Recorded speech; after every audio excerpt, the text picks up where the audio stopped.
Hello, friends. Coach Jay here with MrJRelationshipCoach.com. Here to talk to you a little bit about asking yourself the question in the past, how could I be so blind? Why was I so stupid? How come I did not see the signs? Come along with me if you wouldn't mind for a quick mental ride. Imagine your dearest friend said to you, let's take a road trip across the US.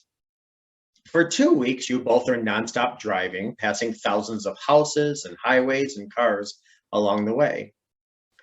You're enjoying every mile, having great conversation, stopping every once in a while for a snack, and always belting out your favorite songs that come on the radio, often along with this dear friend. You share far too many laughs to count. Then, when you reach your destination, to your shock, you discover your dearest friend was involved in a contest the whole time. The contest was open to anyone that wanted to drive from one coast to the other and would win $100 for every yellow vehicle that they spotted. Your friend knew all along this contest was open to anyone and everyone that wanted to be involved, but chose not to share this information with you. You would probably feel frustrated, mad, betrayed, lied to, at least by omission, deceived, very hurt, and before long, you may even start asking yourself questions such as, why didn't I notice any of these yellow cars? And shortly after things start coming back to you and start making sense to you, you might ask, oh, that's why he put a check on the paper every time we passed a yellow car. Or that's why she was always looking elsewhere when I was talking to her. Oh my gosh, how could I be so blind not to see the obvious? Bottom line, you didn't see or remember these cars because there was no reason for you to look out for yellow cars.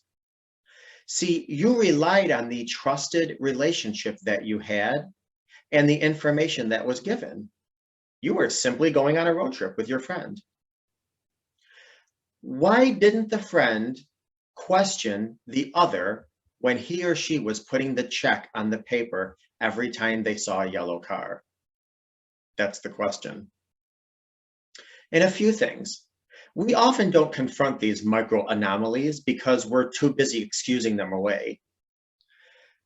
Is that my imagination? Is that my anxiety?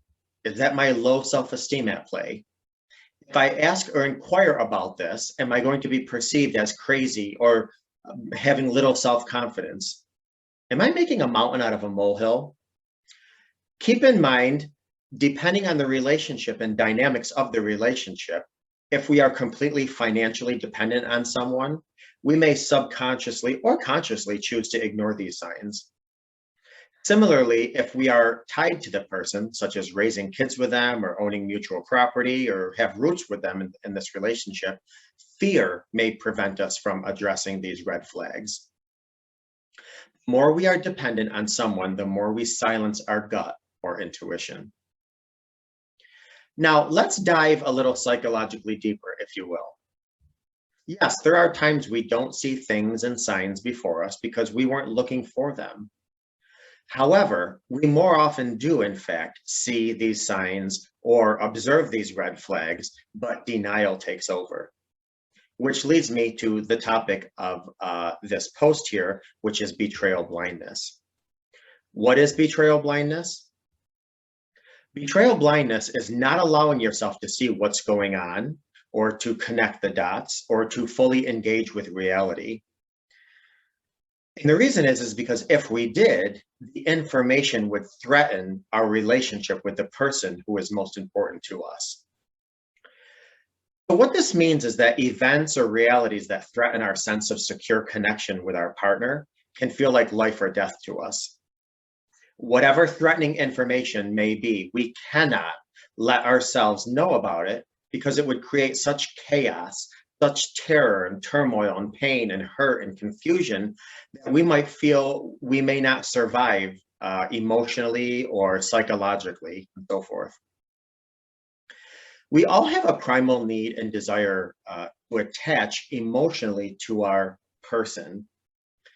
And the more securely attached we are to our person, the freer we are to take risks and become vulnerable to our person. we all connect to someone in life in terms of, marriage and a connection and so forth. A secure attachment with our partner also creates significant interdependence. We intertwine our lives, relying and depending on one another emotionally, sexually, socially, spiritually, psychologically, and financially. Our partner, or quote person, regulates our blood pressure, our heart rate, our breathing, and even the levels of hormone in our blood. I mean, that's how much in tune and dependent we are on our quote person in life. And as our bond grows with time, like I said, possible marriage, cohabitating, having kids, working on common goals, etc., we become more and more interdependent with one another. We simply must trust our partners if we're going to be dependent on them. And because of this deep trust, because of this deep connection, betrayal blindness is not a conscious choice. Rather, it is an instinctual survival response that unconsciously kicks in. We stay blind because betrayal is so utterly awful and scary, and it threatens the entire life we have built with the person that we love the most. We are blind because we're trying to protect ourselves. Ignorance is bliss when it allows you to survive.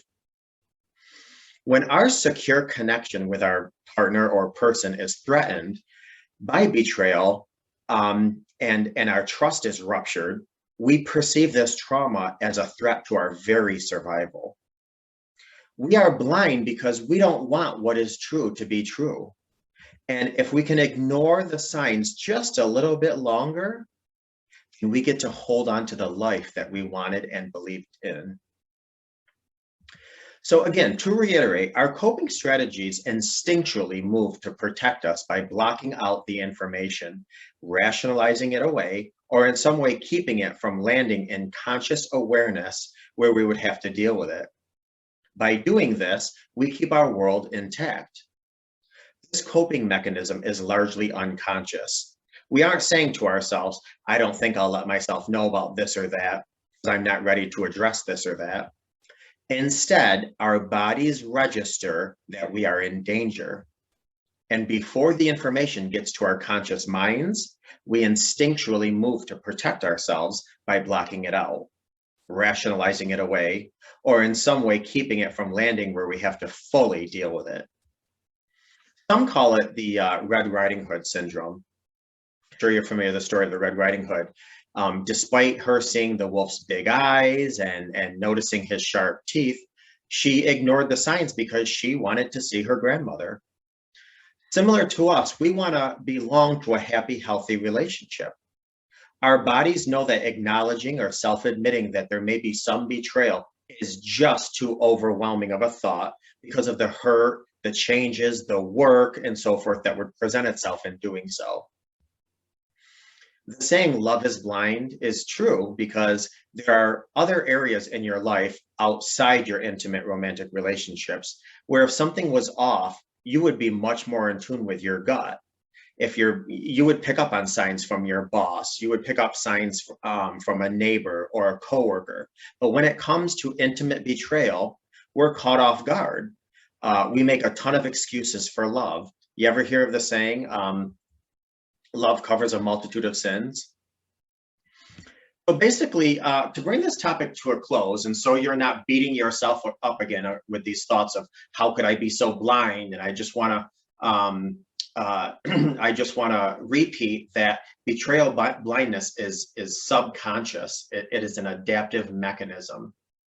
We don't realize we're doing it. As Maya Angelou once said, now that I know better, I'll do better. So in the future, if your gut is nudging you, it may be beneficial to ask yourself questions such as, if I were to face this issue, then what would I have to feel? What would change for me if I was to acknowledge and address this, or even inquire about the flags I'm seeing? What scares me about facing this issue?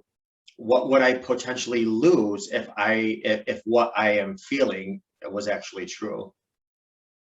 And once you become clear about why you are avoiding the issue, then you can ask yourself the next big question, which is, what support do I need to be able to look at this in the face, and face the reality of this situation? What do I need to be in a place, in a space where I can come and address it and acknowledge it confidently?